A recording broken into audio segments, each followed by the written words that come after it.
يا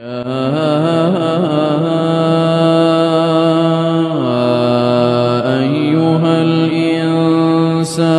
ما غرك بربك الكريم الذي خلقك فسواك فعدلك في أي صورة ما شاء ركبك كلا بل تكذبون بالدين وإن عليكم لحافظين كراما كاتبين يعلمون ما تفعلون